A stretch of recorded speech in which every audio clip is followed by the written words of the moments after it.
Hi friends, John Wesley here from the Sense of Shelf podcast, and I want to tell you about Anchor. Anchor is what I use to record this delightful podcast that I am very thankful you're listening to. And Anchor has all the tools that allow you to record and edit your podcast right from your phone or computer. And from personal experience, editing from your phone is surprisingly easy and intuitive. And when you host your podcast on Anchor, you can distribute it to all the listening platforms like Spotify, Apple Podcasts, and more. It is literally everything you need to make your podcast all in one place, one easy app. And best of all, it is totally free. So if you find yourself thinking that you may want to start a podcast, I recommend you download the Anchor app or go to anchor.fm to get yourself started. Thank you for listening, and God bless.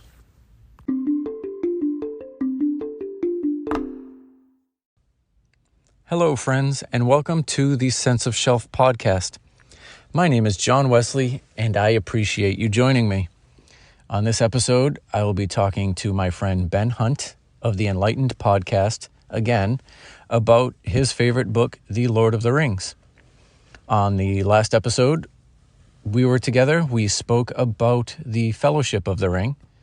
So naturally, being the next episode, we will now be talking about the Two Towers. So please join us as we continue our journey to Mordor. We go through Rohan. We make a stop at Isengard. Can't forget the Fanghorn Forest, the Dead Marshes, and all those creepy lands we go through in the second half of the book. So join us in all of our mutual nerdiness and giddiness over the wonder that is Middle-earth and the Lord of the Rings, as I again talk to Ben Hunt about his favorite book, The Lord of the Rings, and in this edition, talking about the Two Towers.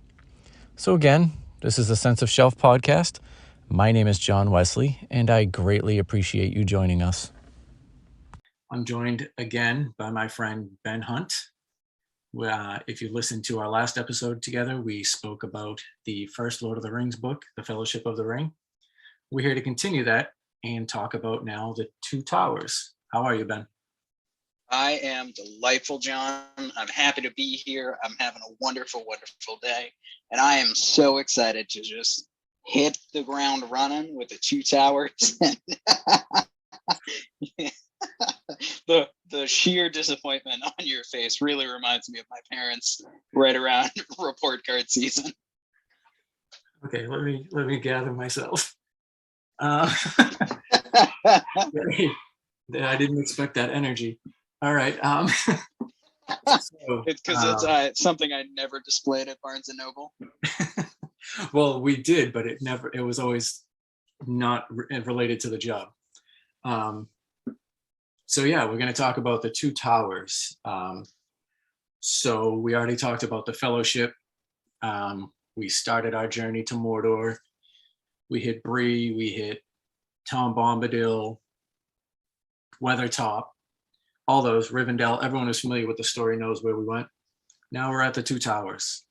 And in the last episode, you mentioned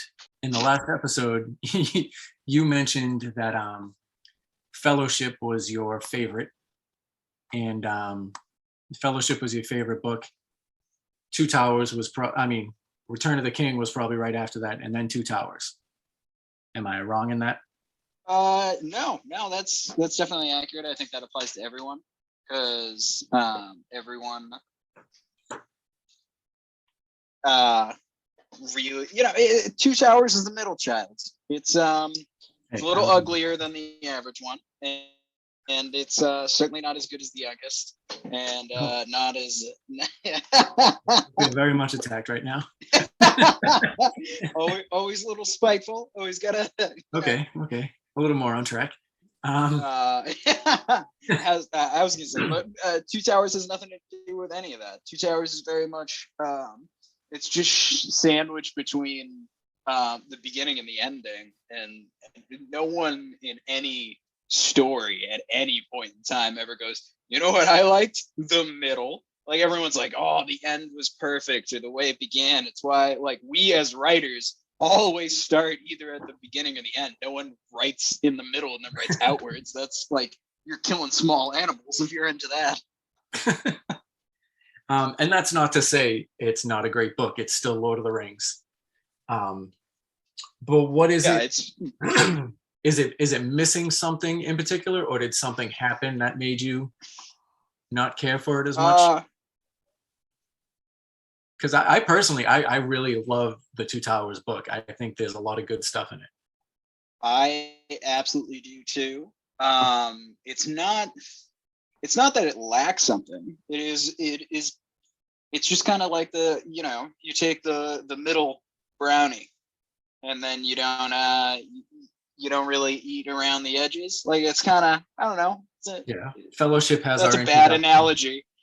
Fellowship has the introduction and you're learning everything, and then Return of the King has the Gondor and the big battle. Yep. And you have the Scouring of the Shire and kind of that full circle, and which I texted you about that chapter earlier today. Yeah. It's Return of the King has a lot of my favorite moments, and Fellowship has a lot of my favorite moments, which is very tough for Two Towers, because not that Two Towers is bad. Two Towers has some great scenes, but they're just not as good. Like I love Helm's Deep is probably the most domineering part of Two Towers. That being said, it's kind of a misnomer because the other half of Two Towers is Frodo and Sam, and Frodo and Sam is amazing. And Gollum, I'm sorry, Frodo, Sam, and Gollum, and I adore those chapters. It's some of my favorite parts of the book. Mm-hmm. But I don't know. I feel like I like the chapter of Merry and Pippin being captured. I like the sending Boromir on his way, and Theoden in his hall is cool in the books. I think they actually did arguably a better job in the movies, which is very rare when I can openly say that. And I do actually, I really love Theoden's character in the movies, but in the book as well. I think he's better in the books, but it's tough when the actor who plays him does such a spectacular job, whose name escapes me. He was in Titanic and Valkyrie. Bernard Hill, that's his name. Yes. He does a spectacular job. And it's just the way they wrote it as kind of an insecure king who's trying to live up to his forefathers. And in the books, he's much more of a gung ho, like, he's supposed to be the foil to Denethor, who can only see the end being terrible. With their names sort of mirroring each other, we talked about that in your show. Mm-hmm. How the names, like the characters, are related when their names are similar. And Theoden, Denethor, and we'll talk about Denethor in the next recording, in the next show. Yep.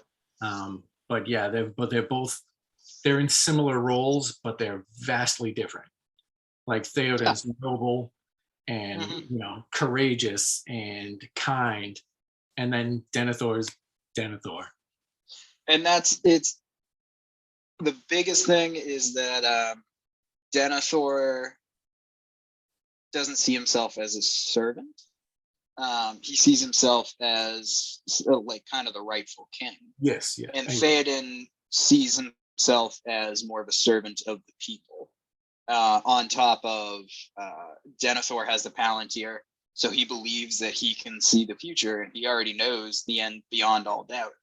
And Theoden can understand that, the ending is probably going to end badly, but Theoden has the power to basically nut up and say, like, hey, if we're going to die here, then we're going to make it worth a song. Yes.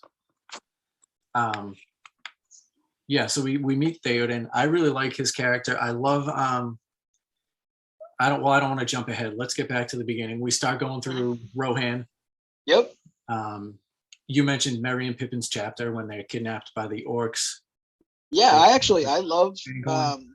yep, there's it's an underrated thing that Token does is the development of the orcs. Every time that they come up and they're like talking or he's going through orc culture, I'm Hmm. weirdly fascinated.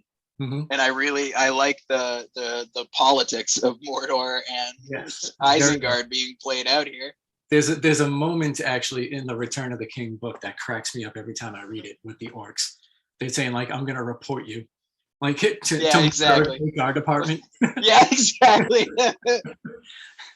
Terry is gonna be so sick of your shit, Uglook. Yeah. So yeah, so we get Rohan, we meet all of them. We meet Eomer, who's a really good character, another very noble, um, rider of the mark. You He's just kind throw. of a little too a little too straight for my particular like taste as a character. He's kind of, I don't know. His whole thing is that he argues who's more pretty, like Arwen or like Galadriel or whoever it Yeah. was. Oh yeah, him and Gimli have that whole thing. Yeah, and it's just kind of like, 2 books. Yeah. yeah. As much as I really like Carl Urban, I think Eomer is kind of, he didn't really have the development he should have as a character in the next King of Rohan. Yeah, Um, that's definitely understandable. but I'm trying to think. Then How I was gonna say, how do you feel about Treebeard? I genuinely love Treebeard, Mm-hmm. both in the movies and in the books. I will haroom all day. that's uh that's the most defense I've ever heard for Treebeard. And I'm not saying that like he's a bad character by any means. He's great. I love for any listeners who don't know, the story is that Tolkien wrote the Ents and Treebeard based off of Macbeth. And there's a prophecy in Macbeth that ends with the play saying that, like, you know, the forest will come alive and march on, you know, the evil men of whoever. Yeah. And what ends up happening is that the prophecy comes true, but it's not the forest comes alive. It's the soldiers in one of the armies camouflages themselves with like trees and whatnot, and like twigs and leaves, and makes themselves, you know, uh, camouflaged and enough so they can like sneak up on the other army. So Token went and saw Macbeth as a kid, and he saw this moment, and he was so mad that it ended up not being the trees fighting that he resolved that in his own By giving us actual, the ends. yeah, he said, he goes, I wanted like actual trees to come alive and fight people, like, you know, Wizard of Oz or something. So that's when he did it his way, he did it his way. Yep.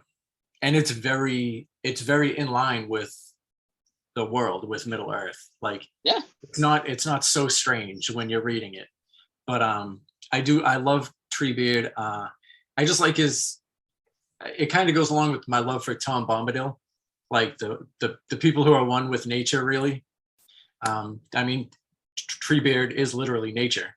Um, but I like his personality. I like how he just finds the hobbits so quirky and weird, and he's like Mm-hmm. trying to understand them and learn to talk to them, and Mm-hmm. learn to understand them and develop with them.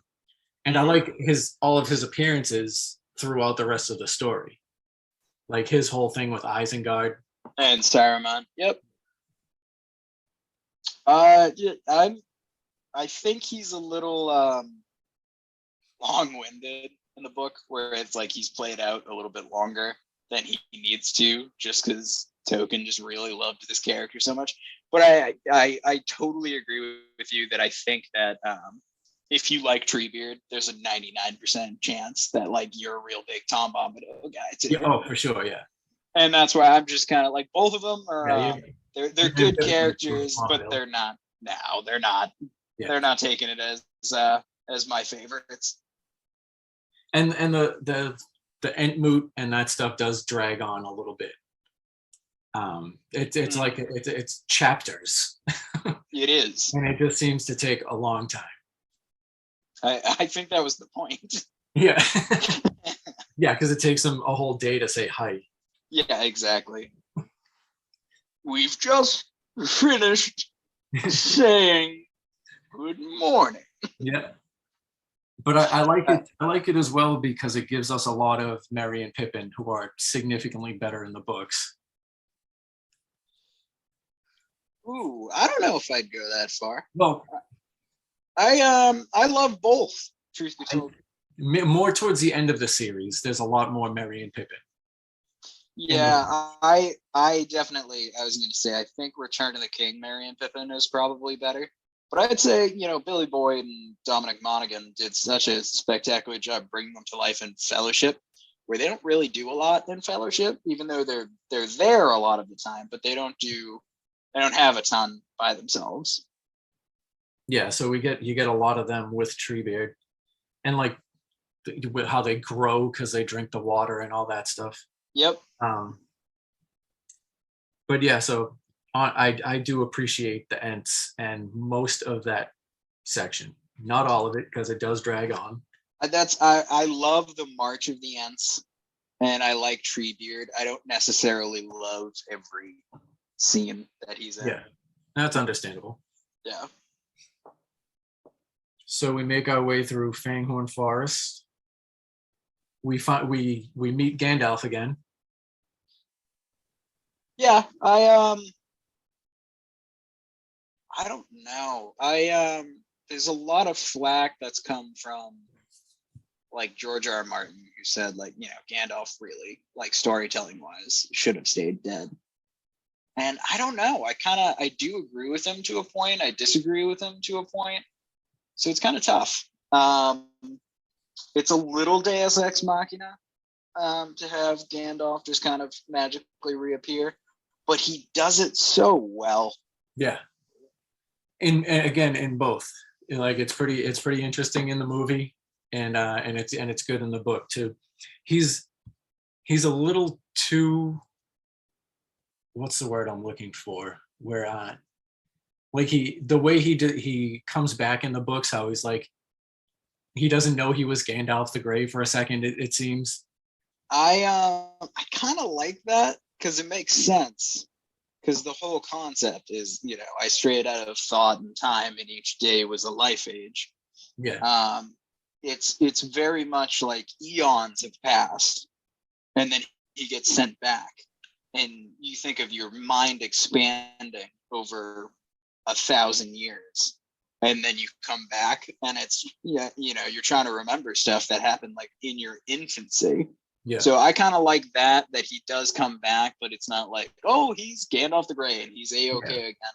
It's very much like he's grown, he's more powerful, but he's a little bit like sterner, and he's a bit more like almost out of it. And I kind of like that better. All right. And then where do we go? My biggest thing is that we should definitely talk, because Gandalf makes it clear, because he kind of has that speech with Aragorn and Legolas and Gimli in the woods, and he kind of explains Saruman's treachery. Yes. Which is it's actually the original title of the Two Towers was supposed to be the treachery of Isengard, or the treason of Isengard. But I think Christopher Lee did a great job, but he plays a very different character than who we've Book Saruman is. A couple times, yeah. And Book Saruman, I think, is much better. And this is one of those scenes that it still doesn't make sense to me why they cut it out of the movies, where the whole thing is that he's not working for Sauron. He's working for himself, and he's actively trying to get the ring. Yes. Because both Saruman and Gandalf are as powerful as Sauron, more or less, but they're forbidden to fight directly. But Saruman is going to ignore this, because once he gets the ring, he'll be even more powerful than Sauron, so he can just do what he wants with the world. Right. And that's the whole thing, is that he starts out working for Sauron, and then he realizes like, oh man, I could really run the show if I wanted to. So he tries to screw over Sauron, which isn't made clear in the movies because they want to ramp up the, everyone is really like they want to bring it to a knife's edge, and the utter odds against everyone. I don't know. I think it's cooler that Saruman was literally just like a scumbag the entire time, and how evil will beget evil. Yeah. Yeah, I like him, and I'm the same way. I love Christopher Lee in the role. I think he's incredible. But book Saruman is pretty great, and he comes across more like you've mentioned before. He's like it's his voice. He's got honey on the tongue almost. Like you believe everything he's saying, even though he's basically saying that he's gonna take over everything. Yeah, and he does. Oh man, yeah, that he's not going to. Yeah, it's End of Two Towers. That scene is in End of Two Towers. It's not because it's the Return of the King movie. The opening is Saruman's speech to Theoden and them, and I think they moved it up. They bumped it up a little bit because that's supposed to be at the end of Two Towers. Because I think Shelob's lair is also supposed to be End of Two Towers. Yes, in the book it is Shelob's lair. Yeah. I really love that. Well, we should probably do you want to do Helm's Deep first? Yeah, we're jumping all over the place. Yeah, I mean, we're keeping in mild order. So do you want to do like Helm's Deep, or do you want to talk about Frodo, Sam, and Gollum? We can we can go back to Helm's Deep because there's a part in the book. Actually, there's a couple parts before we get to Frodo and Sam, where Gimli describes the caves of Helm's Deep in the book, and it's one of the most beautiful paragraphs in the entire series. It is fantastic how it's written. It's very underrated and overlooked. That I really like that development of friendship, and it's 2 lines they could have had them talk about with Legolas and Gimli, where Legolas could have said, like, I really want to take you to the woods in Mirkwood and show you how beautiful they are. And then Gimli says, like, yeah, and I want to take you to the caves of Rohan and show you how beautiful they are. Yeah. Mm-hmm. Yeah, that I actually made a note in my book about that paragraph when I read it. I was just like, the writing is incredible. I mean, all of Tolkien's is, but that paragraph, you want to visit. You feel Gimli's love for those caves and his reverence. Yeah, and he was probably in the middle of like Oxford, London, sitting in a study and just thinking about like, oh, what would beautiful caves look like? Yeah. He's exactly. Such a freaking genius that he can do it like that. Yeah, it's really amazing. Mm-hmm. There's a couple more things that happen in the book, like the trees help out at the end of Helm's Deep. The ends coming. Yeah, the Hurons. Yep. And then you mentioned a lot Saruman's speech when they arrive at Isengard and they find it destroyed, like Gandalf, Theoden, they all arrive there, find it destroyed. They reunite with Merry and Pippin. That whole conversation with Saruman and Gandalf is really fun to read too. It's so two super smart personalities just going back. They're it's like so you good. Pick half a dozen quotes where it's and he lowered his voice and he would have sweetened it if he could have. And they all, what is it? Pippin said, like, he felt like a small child or small wayward child, with a kindly father, like teaching him the right of things or something along those lines. Yeah. And it's just, oh man. And then Theoden throws the, we shall have peace when you hang from her gibbet for the sport of your own crows. Yeah, and all his men are falling for what Saruman's saying. And then Theoden comes out and he's just like, no, I don't believe you. Yep. And all his men are like, wait, what? And even in the movie, Christopher Lee does a great job of just nailing him right in the, insecurity coccyx of the, you are a lesser son to greater fathers. Like, wow. Oh, yeah. Like, ouch. Yeah, exactly. That's even for you, Saruman. Exactly. But yeah, it's one of my favorite scenes. and it's just everything that Saruman says is just so, it's perfect, and it really nails exactly like what he needs to be, which is just a little bit scummy, but Yeah. he does it in such a way that's so convincing that everyone's like, oh, that does make sense a little bit, blah blah Yeah. blah. And I do love Saruman, your staff is broken. Yeah. The Token doesn't have an organized magic system the way that like Brandon Sanderson or J.K. Rowling does, where it's like there are hard rules. It's just he's a wizard. He can do magic, and when I feel like he can do magic, he does whatever I feel like he should be able to do. Yeah. And I'm just so hardcore. Yeah, exactly. I like that so much better than anything else. He can start these crazy fires, but back in Fellowship, when they're trying to go over Caradhras, it's like, he goes like, I can't burn snow. Like, I can make fire really well, but I just I can't make it out of nothing. And then later on, Saruman's shooting a fireball. And it's so I like that Token just kind of, flies by the seat of his pants. Yeah, basically. Before we go to the second half with Frodo and Sam, in the last episode we did on the Fellowship, I asked you your favorite characters. You said you had 4 if you included villains, but we never got to the villains. So let's talk about some of them. I assume your 4th character would be Saruman in that question. Yeah, Saruman is definitely he's one of my favorite characters. I think he's a fabulous villain. Bilbo, Gandalf, and Sam are probably my 3 for my favorite characters. You went Bilbo, Aragorn, and Gandalf. Yeah. Fellowship, I really like Strider Aragorn. Later on, he kind of becomes more like kingly Aragorn, which is like great. It works for the story. But I think Strider was a cooler character. Yeah. And it's like Sam in Fellowship is very good, and he's very loyal, and I like him. But every single one of Sam's best moments is in Two Towers or from Two Towers and on, yeah. But what about? Let's talk about some of the other villains. Like the ones we've met so far. You see Saruman. We meet what Sauron is. Mm-hmm. The idea of Sauron.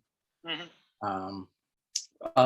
How do you like? Which villains did you like? Which ones don't you like? Thinking of like Wormtongue.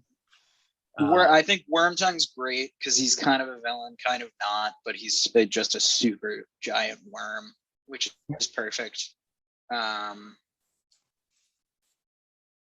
I do like his final appearance. Yes, exactly. Yeah. Yes. Absolutely. Scumbag. Weird. Now that we're getting to, I consider Denethor very much a villain, and I will extrapolate on that in the next episode because I despise that character. It's a long conversation that I'm willing to have. I don't know if I would say a straight up villain. Maybe an antagonist, but I would say that's different. Oh yeah, understandably, yeah, that makes sense. But I like if it's black and white heroes and villains, he's villain to me. I despise that character so badly. All right, well, I'm not getting into it now because this is that would be like a whole podcast just on Denethor. We get a lot of Gollum in this one.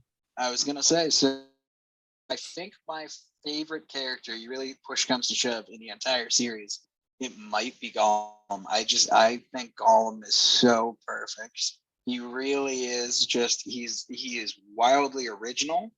He's dark, he's menacing, he's creepy, he's tragic, he's smart, he's a threat, but not a threat at the same time.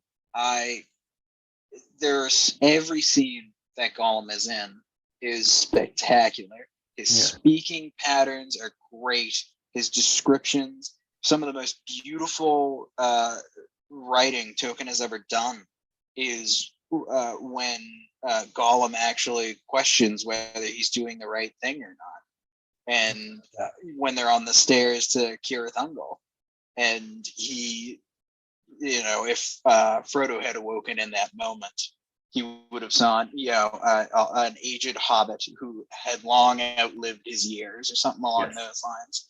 And it's, it really is this beautiful, beautiful moment wrapped up in this really dynamic, ever-changing character that is iconic for a reason. So many layers to him. And you're right. Absolutely. Anytime he's talking with his, his two personalities, Smeagol and Gollum, anytime he's talking amongst him, like just with himself, it's great dialogue between the two. It really is fabulous. Me and Ellie yesterday actually we were arguing over what our favorite Gollum look was, and whether or not the Andy Serkis version nailed it, if that's exactly what Gollum should look like or not. Please do not tell me you might choose the look of Bakshi's. I would not choose. He just looks like an emaciated child who's got 4 hairs on his head, and they're all who's giving him a haircut where it's all the exact same length, and he's just got this cartoon evil Smurf face, and then this really menacing voice, and it really doesn't add up. We also really didn't play up the fact that he tries to haul ass at one point, which is hysterical because he's moving at a cool 2 miles an hour. And then Sam just full on goes, "I've got him!" Yeah. And football tackles him to the ground, this bag of bones. And then his reaction is just, "Ah!" And the dopey Sam in that cartoon. Oh, but yeah, no, I agree that Gollum is probably one of the best written characters you experience in the series, if not the best. I would definitely say so. If not, I will be writing an essay on Gollum is the greatest character in modern fiction. I beat you to it. Did you actually? I did one this semester. I wrote. Nice. I didn't write that he was the best character. I wrote that he's neither hero nor villain. Mm-hmm. He's that morally gray character because he's treacherous, but everything he does leads to the end. Yep. Everything backfires that he's trying to do, and it actually helps the story. If he was even mildly competent, Sauron would have won. But he's so layered. When you're introduced to him, the way he's described and the way you see him in the movies, he's emaciated. He's scrawny. He looks dead already, but then he's wildly strong. He's taking on 2 hardy hobbits at once. Yep, and winning. Yes, exactly. And he's not he's been living in a cave for 500 years. Yep. And he's still super smart, even in the condition we meet him in. Well, what's his favorite food? What's that? I said, what's his favorite food? Fish. Yeah, guess what fish is? Brain food. Yeah. He's getting those omegas. Yeah, exactly. Yeah, some people play chess. He does goblin throttling. Yeah, he just eats. You got to be sneaky to do that. So that's keeps his mind sharp. Yeah. All about the fish. No taters for him. Yeah, exactly. But yeah, but he's so well written and such an interesting character. Yeah, it's very downplayed in the Peter Jackson movies. They left out the part in the Fellowship where Gandalf basically says that Gollum's eating babies. He's absolutely he's a murderer and he eats children. He is a menace in Mirkwood, which is full of spiders and the necromancer, and they're like, this thing's a problem. Yeah. He has survived a lot. and in Fellowship, Gandalf's just like, yeah, he's got a part to play. We won't worry about him.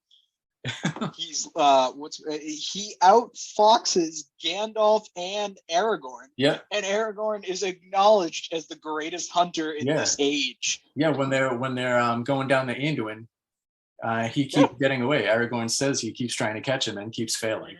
It's awesome.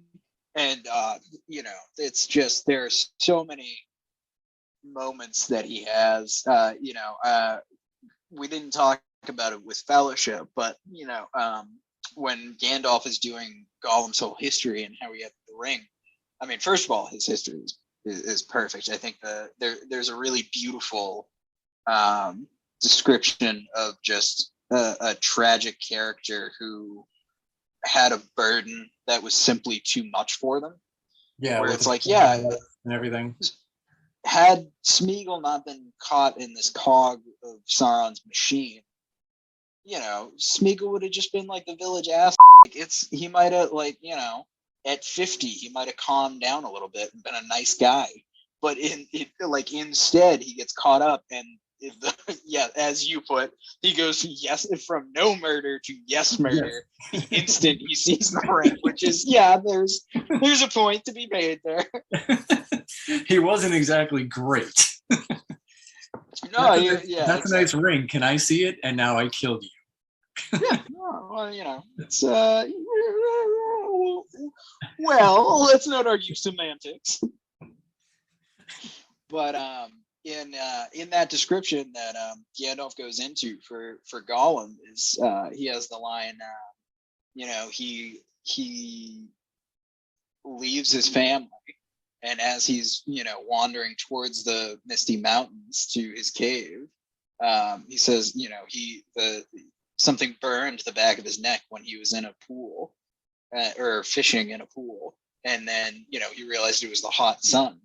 And he said from that point on, it burned his eyes. So he lowered his eyes, and his thought and eyes were forever downward after that. And it's a good, wow, what a perfect way of he just cast everything was down. He just physically hunched and always looking down. Yeah, no, his whole story, everything about that character.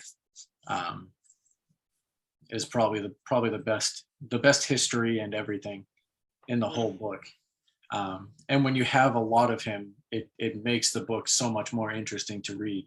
The whole second half of this book is basically him, Sam, and Frodo. As a kid, I always loved, I want to read about Helm's Deep and the Rohirrim and all the cool battles. As an adult, doesn't even compare. I don't care. Give me my Sam, Frodo, and Gollum, because it's so much it's so interesting. It's edgy. It's kind of a thriller thing. You really don't know when Gollum is going to throttle them. Yeah. At any point in time. And it's just in the dynamics between Sam and I don't think that Peter Jackson did a great job of making it kind of a love triangle about Frodo more than the ring. And I don't think that you needed to have that moment where Frodo's leave me alone, Sam. Yeah, he added that whole thing on the stair. Yeah, which I thought was a bit over dramatic. I didn't Sam's whole thing is that he was loyal and he was never going to leave. Though I do love the meme of Sam finding the Lembas at the bottom of the hill and just crying and crushing up the Lembas. But that whole part is very much out of character for both of them, really. Because Sam, even if that happened, Sam would refuse to leave. And Frodo had the same love for Sam, close to it. And so Frodo never would have told him to go either. No, and Frodo knew exactly what Gollum was. I think that's a major point Peter Jackson's saying is that I don't think that Elijah Wood is a dumb guy by any stretch of the imagination. I think that the version of Frodo that he plays is a good 20 to 30 IQ points lower than book Frodo, which is, I think in these moments that's kind of telling, where it's who do I trust, the murderer or the nicest guy that's ever lived? Who do I trust, this emaciated thing that keeps hissing at me, or my loyal friend who I've known my whole life? This thing that I knew tried to murder my uncle and eat Yeah, him. exactly. Or Sam. So, and I get it. They're trying to like play up the power of the ring, and it's like a drug, and yeah, doesn't work for me. Yeah, the ring party, like it kind of does make sense, but going by the book, it's so out of character and not even remotely what you think would happen. I think I would argue it's out of character for the movie version of Frodo too. Well, yeah, that's what I mean. Yeah.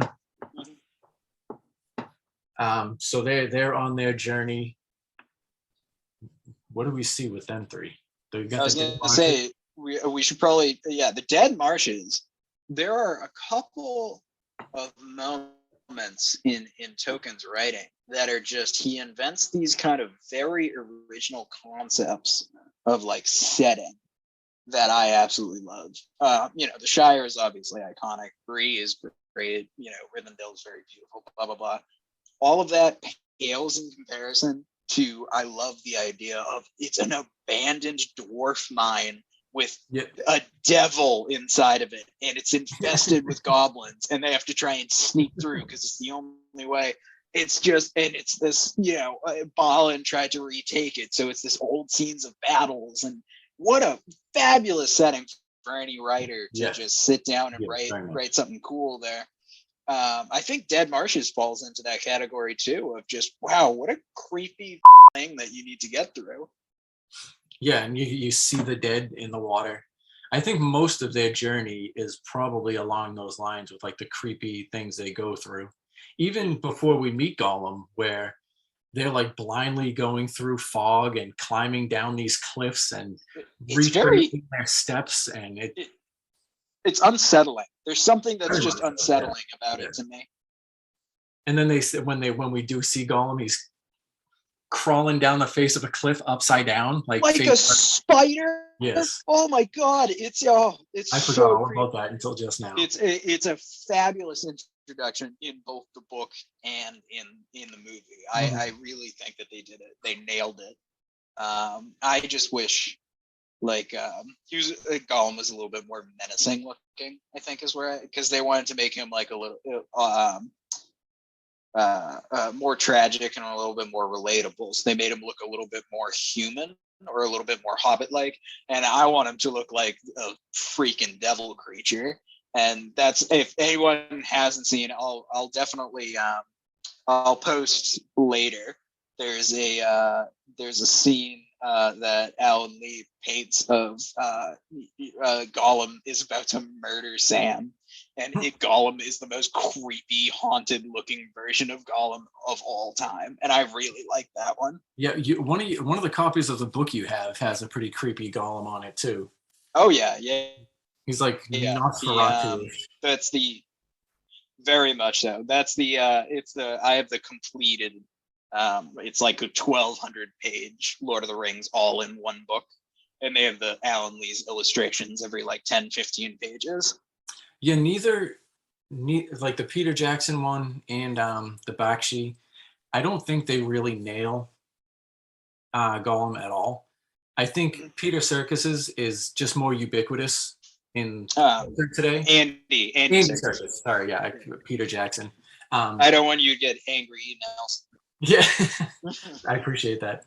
I think his is more just ubiquitous in today's world. Mm-hmm. That that's what you picture now when you think of Gollum, the big eyes, the menacing teeth hissing at you, and just looking around. But even in the books, he's just like, they all, like, different groups just keep calling him the Black Thing. So and he's like super just pale and gray in the movies. And that's kind of they play, I think Peter Jackson went along the lines of like, first of all, it needs to look like Andy Serkis. Second of all, it's like, oh, well, if a human was in a cave for, 500 years, well, they're going to be pale because they don't see the light.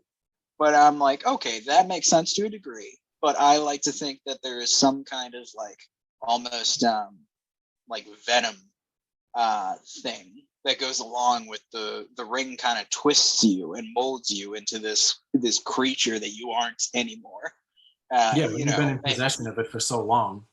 Yeah, so there are more like physical attributions, and Token mentions multiple times that he's this dark creature, but he'll also mention like pale hands at different points. So I don't know. I think I like him kind of darker and creepier. Is more my opinion. I would have loved Willem Dafoe to have had a shot at Gollum. Yeah, I could picture that. Voice wise, yes, but Serkis does like the physicality of it. You figure 20 years ago, I think Willem Dafoe might have been able to pull it off himself. I won't argue that. Yeah. So we have their whole journey. They what do we get? The Dead Marshes. Then they end up at the Black Gate. The Black Gate's cool. That's a cool scene. I like that. Yeah, you're introduced to a lot of the other forces that are working with. Yeah, the Easterlings, the Haradrim, and whatnot. I think the big one that we should definitely talk about is Faramir. Yes, I agree. I think I probably talked to you about this too. I love book Faramir. He is probably the most underrated. He's probably the most wronged character by Peter Jackson's story. Yes. He comes off very, very standoffish in the movies. I think he's just, like I love the book character. He's one of my favorites in this book. He's one of my favorite characters in Two Towers. Absolutely, I totally agree with you. He's gracious. Mm-hmm. So it's supposed to be, in one of the Token podcasts I used to listen to, the comparison was Denethor was supposed to be a Númenórean, like quintessential, like the bloodline was very strong with Denethor. So Denethor actually strove with Sauron and had magic and power and might enough to win against Sauron, like in a magic mental battle. So Sauron had to kind of underplay it with a Palantir. And then Denethor had two sons, and you have the two bloodlines are shown, where they're supposed to be the men of the East meet the Númenóreans and they interbreed. So what ends up happening is that you get one son of both lineages, where Faramir is supposed to be like the perfect embodiment of what Númenor was, and Boromir was much more along the lines of Rohan, where they were kind of like the rougher, more warlike men of the East. Yeah, and you definitely can tell that even in the descriptions of the two characters. Like you just know Boromir's just kind of oafish. Like he's big and he looks, he has the look of the great men. But he's more of a brute. And then you get to Faramir and he's fair and the descriptions are very different just in their physical appearance as well as their personalities and their behaviors. Yeah, definitely. Faramir has one of Token's greatest quotes, as you talk about somebody who had lived through 2 world wars, fought in one, his children fought in the next one, and I love not the arrow for its swiftness, or the sword for its sharpness. I only love that which they defend. Yeah. And people criticize Token. I know George R. Martin has said it for romanticizing war. It's one of those things of like, hey man, like George R. Martin is a conscientious objector during Vietnam. Like you have no concept of what war is, whereas Token lived it very really every day of his life, and so I would say. Not only did he live through the second, but wasn't he like a correspondent during the Second World War?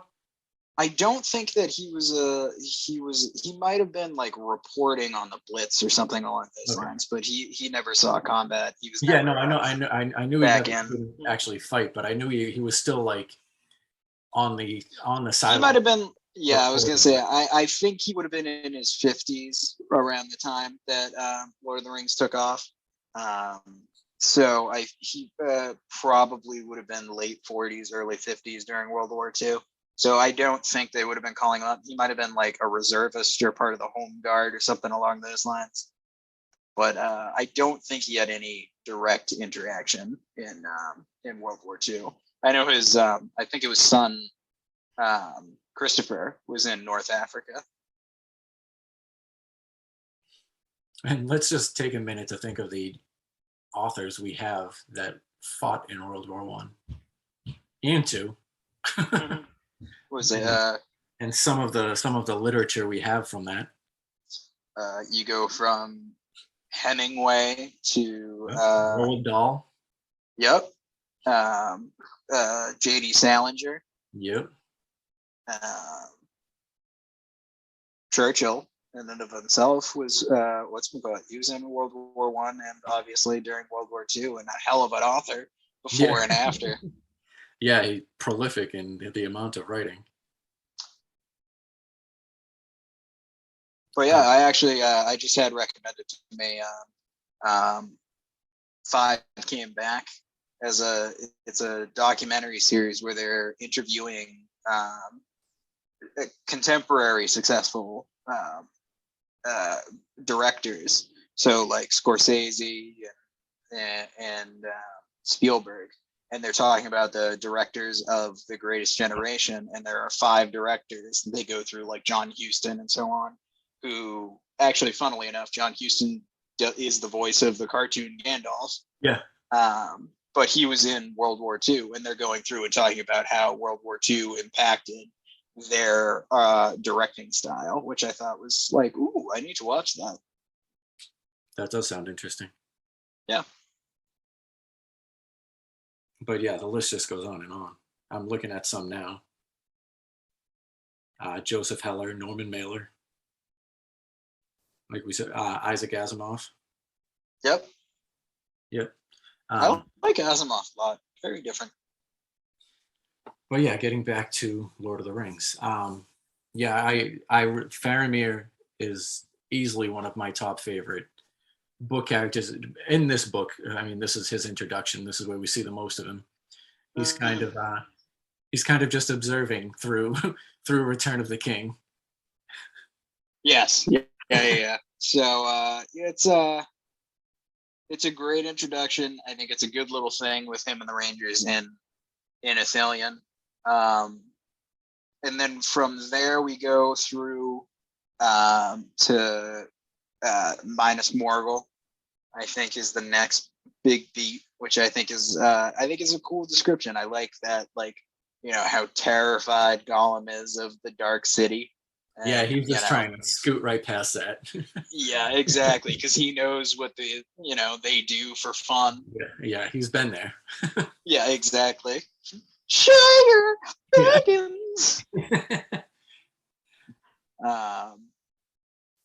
So yeah, and then we get the Stairs of Cirith Ungol, and that's again, we talked about that. It's one of my favorite parts is the, you know, Gollum coming up with the idea of, you know, screwing them over.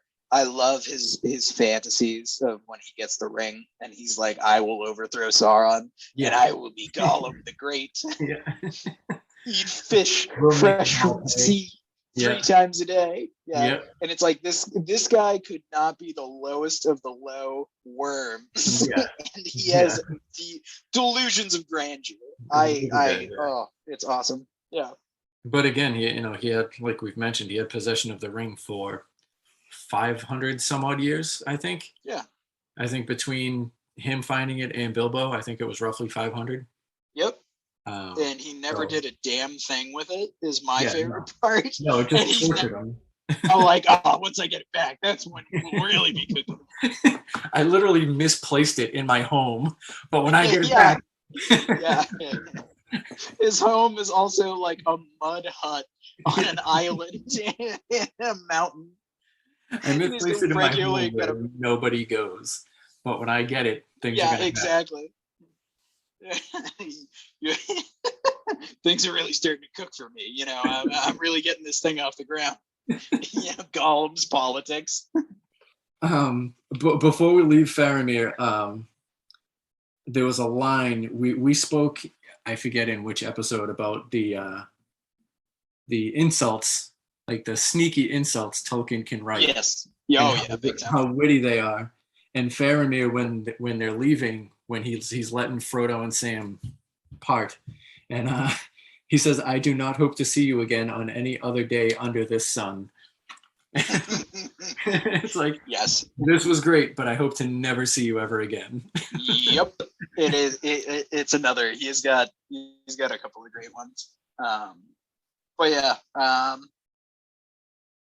trying to think. We got the Stairs of Kirithangal, and then we go to Shelob. Which is another one of my all-time favorite villains. Terrifying chapter. Like, as far as the horror that Tolkien writes, that chapter is genuinely scary. Absolutely.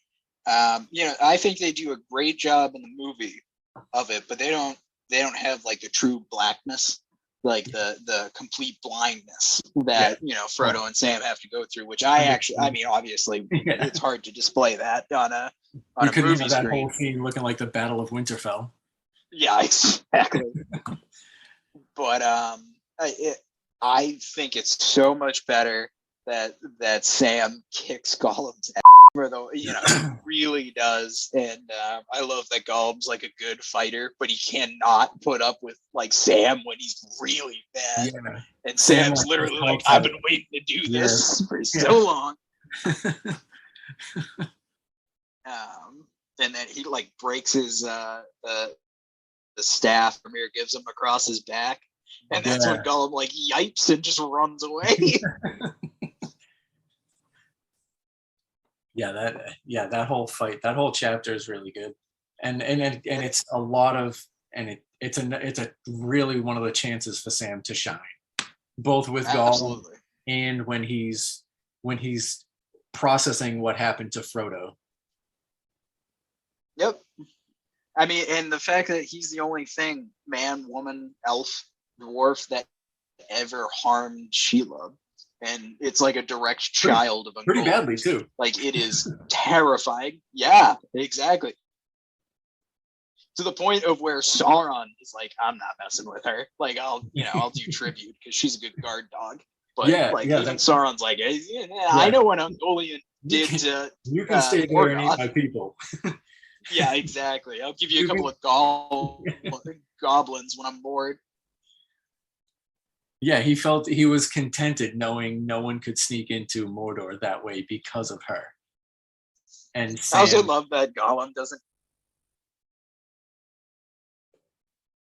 Oh yeah, I was just gonna say that I love that Gollum tries to screw them over, ships her like a goddess. And it's very like, I'm just going to pick apart the bones because how could she ever want the ring? She's a spider. She doesn't wear rings.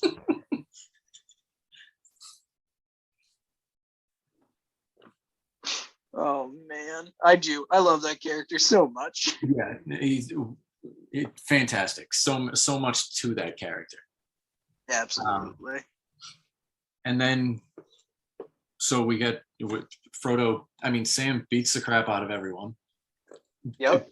Beats the crap out of Gollum. It fights off one of the most terrifying villains, monsters in the whole book.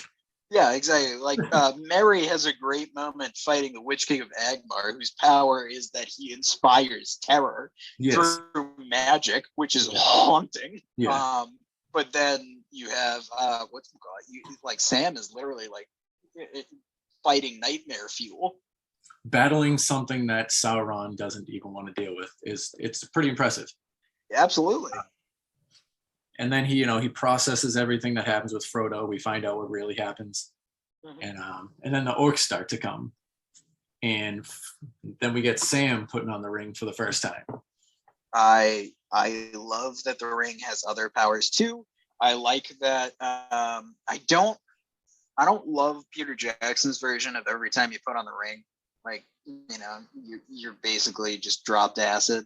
Like, I want like, because Bilbo used to pop the ring on, just turn invisible for a while and scuttle about. And I feel like you should kind of be able to have that to a degree, and then it gets worse the closer you are to Mordor. But I like that Sam can put it on, be tempted, but he also has like the magic listening and translation device that it is. All of a sudden he understands the orc language. Yeah. I like to think that one of them has a crazy French accent the entire time, though. I like the description, how like his point of view from wearing the ring. Like he's just like I can't see all that well. Things are just hazy. Yep. Instead of the other times we see it with the Peter Jackson movie, and how strange it gets when Frodo puts it on. And we talked about this at length on your show, the Bakshi one, when he puts on the ring. Yeah, he just goes to a different dimension. It's just a nightmare. It's just a chaotic nightmare. Yeah, it's. I wish that I had nightmares as bad as that. Like it was absolutely haunting. It's just chaos. It's like Alice in Wonderland, the Star Wars Christmas special, and in the boat scene in Willy Wonka, and it's all just blended into one. Oh man, that is such a good description of what it is. And so I like that we get a different version where Sam puts it on and he's just like, I can't see all that well. It's kind of annoying. Yeah. and it doesn't overtake him. It doesn't, like, a little bit when he in the next book, it doesn't, like, he hesitates a little. Yeah. But it doesn't hold its power over him right away. Exactly. Yep. Doesn't I could have sworn that this Two Towers ended with we thought that Frodo had died. I thought the orc thing was all Return of the King. Did I jump ahead? You might have jumped ahead a little bit. I could be wrong. Well, no, because we see all the orcs. No, so yeah, so the very last line is Frodo was alive but taken by the enemy. Oh, okay. All right. So I was definitely wrong. I for some reason I had in my head if like they play up that Frodo dies, and I would love that for the, you got to wait until the next book comes out to find that Frodo is actually alive. But I do get the idea of he can't keep killing people and bringing them back. Yeah. Yeah, exactly. But yeah, it ends and Sam is he's following the orcs through the tunnels in Shelob's lair. He gets to like the one confusing one where like they seem to just walk right through it and he just walks face first into a wall. Yeah. So yeah, he knows Frodo's alive at that point. But honestly, I enjoy the Two Towers. I think there's not the super specific moments in the book, but like a lot of the scenes take longer, a lot of the story points take longer, like your Entmoot that takes 4 chapters, and then the whole like going around Rohan. Yeah, it's a lot of traveling. It's a lot of setting the pieces up. But I like a lot of it. I like the characters you meet in this book with Theoden and Faramir more specifically. But no, I would definitely agree. It's got a fabulous battle that is very underrated. Tolkien writes it really well. His battle scenes are excellent. The movie has a lot to play with because there's such specific descriptions of what happens during the battle, and like Aragorn fighting and actually killing, and the number of orcs that Gimli and Legolas are calling out. Yeah, they're keeping track. Yeah, exactly.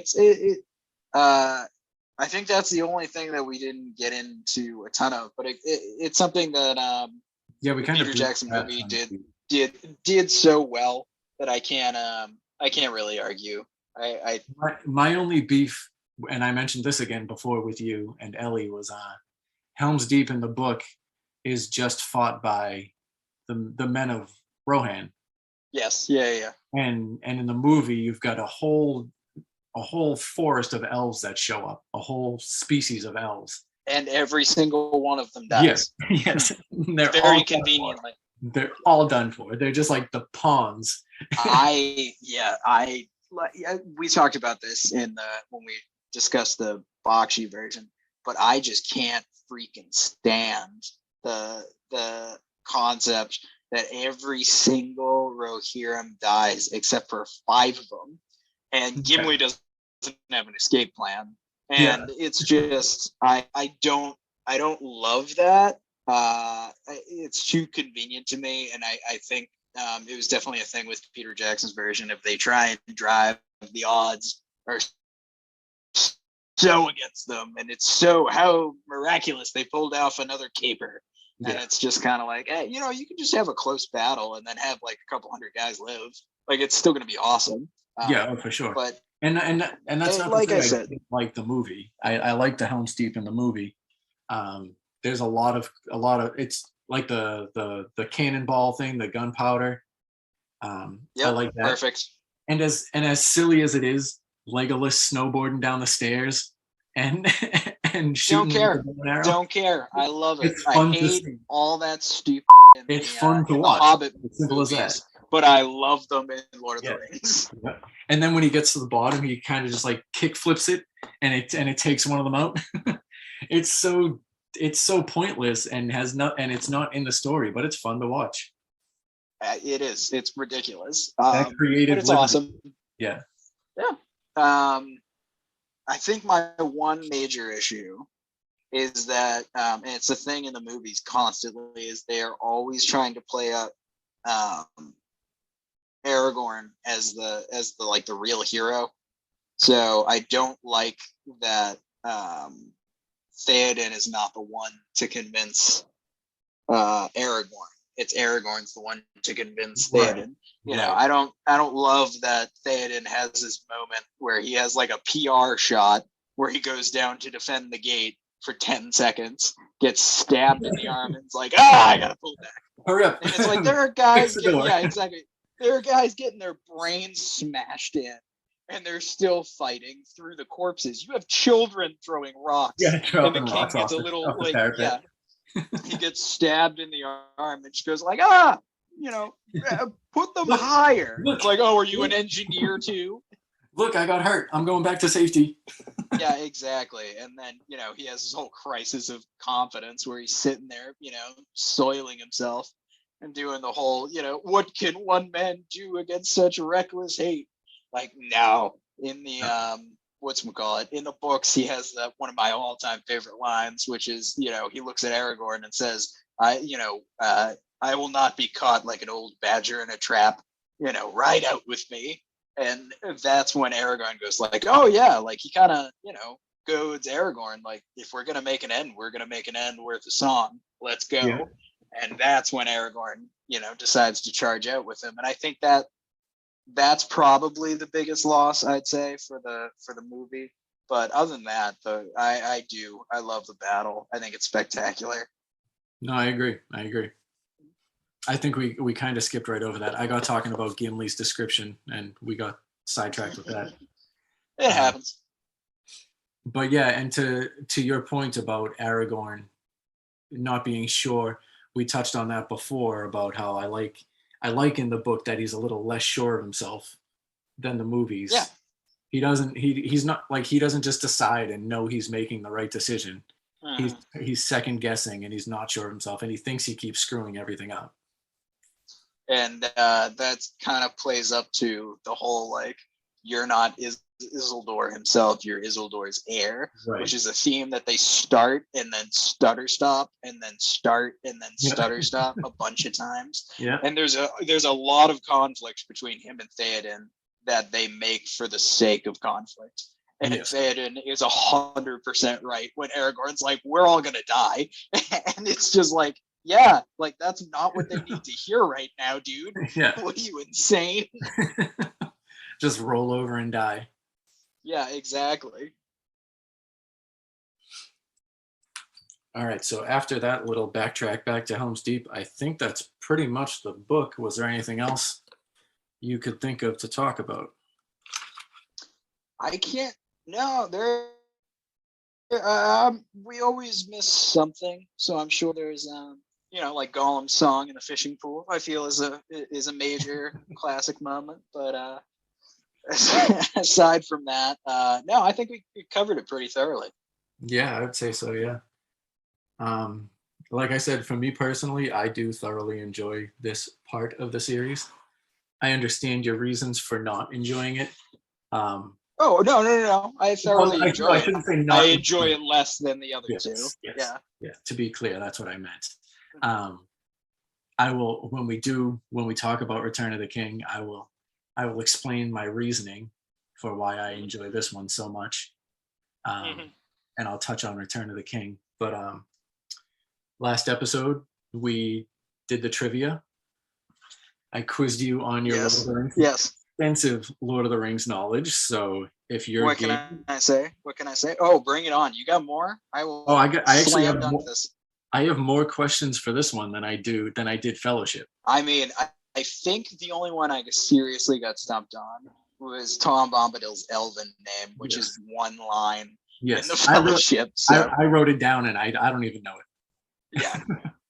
But I am confident enough to face any question that's foolish enough to face me. It's your go-to confidence builder for Lord of the Rings trivia. Absolutely. I gotta always quote Dwight Schrute. So we'll start off with a couple. I think I have a few easy ones and then one or two that might be a little more difficult. Some of them This is going to be so demeaning if I get all of these wrong. No, some of them are literally going to be served up on a tee. Bring it on. Let's start with what does Sam call Gollum and Smeagol in his head? Not really out loud. Stinker and Slinker. There you go. Who are the two orcs that are constantly fighting throughout the beginning of the Two Towers? It is Ugluk and Grishnok. All right. I don't think, like, if someone ever asked me that, even reading this now, I just repeat an onomatopoeia and hope for the best.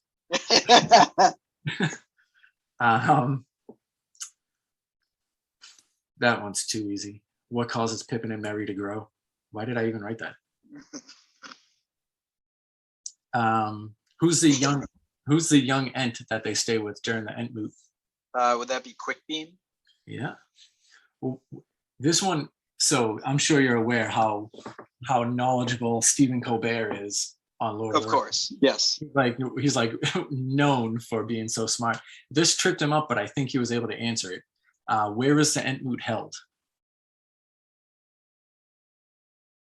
In Fanghorn. There's a specific area inside of Fanghorn. The Welling Hall or near the Welling Hall? Let's see if this rings a bell. Dern Dingle? No, never. Really? Never would have gotten that. That was the answer to it, because I think Billy Boyd and Dominic Monaghan asked him that on his show. And that was the answer. And that was like, it took him a minute, but I think he got there. No, I don't. That's one that, like, I don't feel bad not knowing. Yeah, you don't care for the Entmoot. No, it's not. It's not one of my favorite parts, so it's not something I read like insanely closely. This one's kind of a deep cut, but you do see his name a few times. What was the name of Theoden's doorman that allows Gandalf in with his staff, and then he's one of the fallen at Helm's Deep? There's Gambling and Hammer are the two. Yeah, Hammer's the one I had. Yeah. What's the name of the cave/waterfall Faramir takes the hobbits to? Oh, it's the That's going to be the question you curse at the beginning of. That's what you did. You did that on the Tom Bombadil one last episode. Because it's like it's like the sacred pool of blah blah blah, and it's like the sacred pool of Ithilien. So it's the window of the sunset, but there is like a proper name for it, and probably in the common tongue, I would assume. Yeah. Henneth Anun. Yes. Yep. That's one that like I probably should have known. So. I'll serve up us an easy one before I get to one that you'll probably get, but it is a little tougher. What gifts did Faramir bequeath to Frodo and Sam on their departing? They gave him stabs. Yes. Staves, yeah, you mentioned it earlier because Sam broke his over Gollum. Which is a great way to use it. Yeah. Gift well received. So the last one, and being as knowledgeable as you are about the whole history of Middle-earth, I think you should get this because I think it's only mentioned like once or twice in the book. What is the name of Shelob's mother? Ungoliant. You got that way quicker than I would have expected you to. I hate you. Because have you read the Silmarillion? Yes. But she's so important. She's the one that destroys the sun. She almost kills Morgoth, which is Sauron's boss. I read it a while ago. It's been a couple of years since I've read it. That's true. I think you reread it when we were working at Barnes together, so that would have been a couple of years ago at this point. Yeah. So I think that does it. Oh, I had one more, but who were the men Faramir left with Frodo and Sam to like watch them during their little battle in the woods? Oh, I have no idea. Wow, damn! I wish I had played that one up more and ended with that one. Yeah, I don't know. And it's gonna be names that I probably know too. Yeah, because they're with Faramir like the entire time we're with him. Yeah. In the book, it was Mablung and Damrod. Yeah, I was gonna say because Mablung definitely gets mentioned more than once. Yeah. I don't know if Damrod does. So I do. Yeah, I probably should have at least been able to pull one of those. But that does it for my Two Towers trivia. Yeah, that was I did worse on that than I should have. Well, I mean, I stacked the deck with that Durndingle question. Yeah, that was kind of horseshit. Yeah, I don't like the one line on page 567. You know, well, of course not. I think the actual name is mentioned a couple times, but you said it's not a part of the book you care for, so no, I think it's mentioned exactly 2 or 3 times. That's about it. Yeah, on the same page. And it's within one paragraph. Yeah, exactly. They arrive at Durndingle, have the Entmoot at Durndingle, then leave Durndingle. Yeah. Frankly, some of his worst writing. It's very lazy. Yeah. Very, very apocryphal for the entirety of the book. Yeah, so that does it for, I think that brings our Two Towers conversation to a conclusion. The rest of my questions I have in my notes app are for Return of the King. Ah, okay. All right. We're cooking with more already. Let those stew a little bit. I'll get all my trivia juices flowing. Yeah, start studying. Yeah, exactly. You're listening to you're listening to Two Towers right now, right? Yeah, that's what I'm. Where am I? I just got to. Gandalf just came back, so I'm like at the fairly early on. Yeah, which is probably why I was a little bit rustier on this trivia than I should have been. I got you at the perfect time. We're gonna record Return of the King before you get to that. I refuse. Haha. No, I finished Return of the King again yesterday, and I read a good amount of the annexes, but I got to the end of at least the story, and then just browsed the annex. Oh, the appendices are brilliant. Yeah, the appendices, not the annex. Yeah, no, the appendices are great. It gives like a good. I mean, it's like 60 pages, but a good summary of a lot of the history. Yeah. Especially like the Numenor part, I always love. But you know what? We'll save that for Return of the King. Yes. So, Ben Hunt of the Enlightened Podcast. Yeah. Would you like to talk about that and promote yourself? Of course. I'm a brilliant, wonderful person, obviously, because you've listened this far and you've been wowed by the utter genius of this podcast. Wasn't what I thought. Wasn't what I had in mind. But okay. So, if you enjoyed this podcast, we do a lot of similar type podcasts, certainly on Tolkien and Lord of the Rings. We also do, every major franchise, but the Enlightened Podcast basically it's a haven for the nerd kingdom. You want to argue about the Beatles or Marvel or Star Wars, that's where we're at. You can find us at the Enlightened Podcast at gmail.com is our email if you have any comments, and we're the Enlightened Pod for any social media that you could ever imagine. You can listen to us on Spotify, Apple Podcasts, all of the above. We're working on a Snapchat. I just keep saying that. I don't really want to make a Snapchat. But yeah, go give us a listen. Someone mentioned doing a TikTok to me, and I was like, I don't even know I'm too old to even know what that is. So. It's, I'm still kind of half convinced that that's gonna, take over the world. I'll like enter in TikTok and then my bank account empties. Sounds like it would happen. Yeah.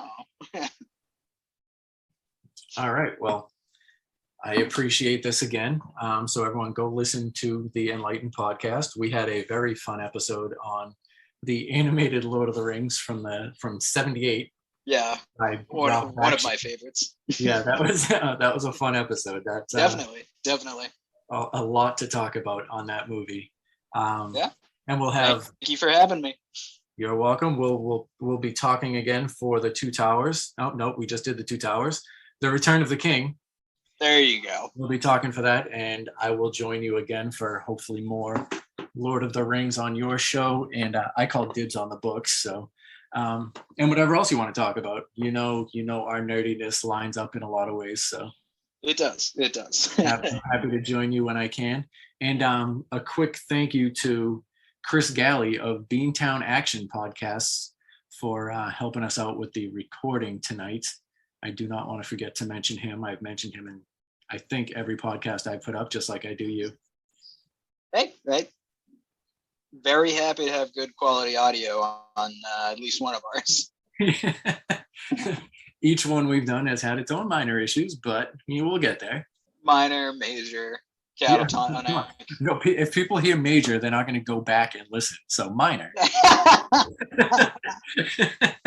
Yeah, we just got to sell it like they're genius. Perfect. Like, no. It's like it's a Beatles thing. It's meant to be like that. Yeah. We recorded at a professional studio. All right. Yeah, well, that's exactly what it was. This was a blast again, and I can't wait to talk again with you about the Lord of the Rings. Absolutely. Thank you, Ben. Anytime. Hello again, friends.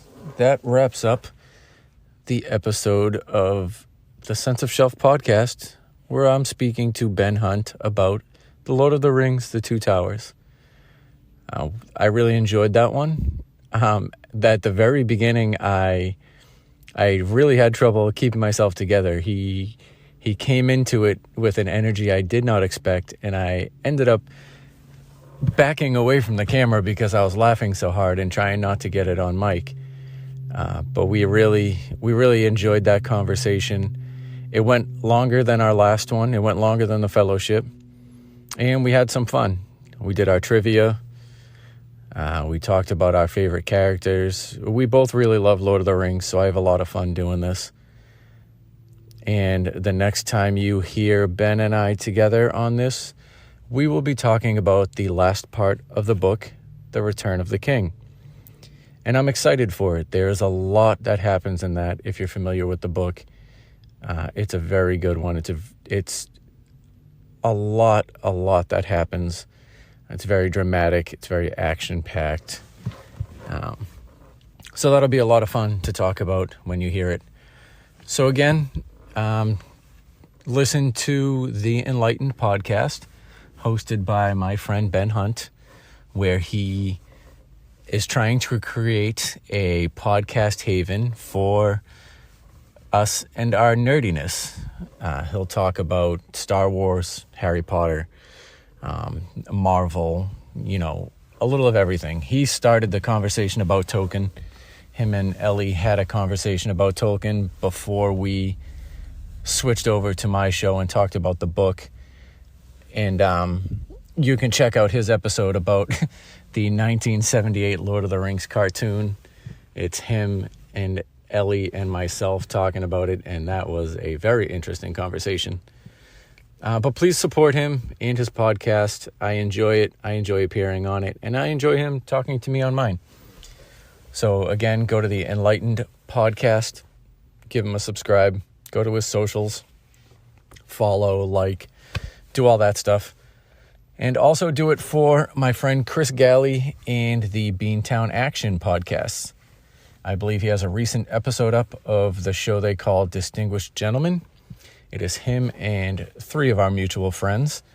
And they just kind of hang out and have a great, enjoyable conversation together about life, about music, about sports, about really whatever it is that comes up during that conversation. I enjoyed the last episode. So again, go to Beantown Action and support my good friend Chris Galley. Do the same thing for him. Just follow the podcast. Go to the socials, like, subscribe, follow, do all that stuff for him. And lastly, do all that stuff for the Sense of Shelf podcast that you just listened to. I'm available on Spotify, Anchor, Apple, Google, Stitcher, Podbean, on most apps. And if you don't find me on the app you use, someone else told you about this and you can't find me on your app, tell me and I will remedy that. So again, that's the Sense of it's not it's just in conversation you say the Sense of Shelf pod, but just search Sense of Shelf on your podcasting platform. And go to my socials, Sense of Shelf pod, and that's for Instagram and Twitter. Or you can email me, senseofshelfpod@gmail.com. I welcome any comments, reviews, anything you want to talk about. And please contact me if you have a book you want to discuss. If you've enjoyed the conversations I've had so far and you want to talk to me about whatever book inspired you or whatever book is your favorite or least favorite. I have some hot takes on my least favorite books that are, renowned works of literature that I could talk about. So if you got something, your favorite, your least favorite, something that inspired you to do something, let me know and we can record together. I would love to talk to listeners as well as talking to my friends and family. So again, I appreciate you listening. This is the Sense of Shelf podcast. My name is John Wesley, and please join us for the next episodes. We'll be finishing up Lord of the Rings with the Return of the King. I'm reading A Prayer for Owen Meany by John Irving right now at the request of a future guest. And I can't wait to record those, and I can't wait for you guys to hear them. So again, Sense of Shelf pod, my name's John Wesley. Email me on Gmail, Sense of Shelf pod, or Sense of Shelf pod, IG and Twitter. And I would love to hear from you. Thank you and God bless.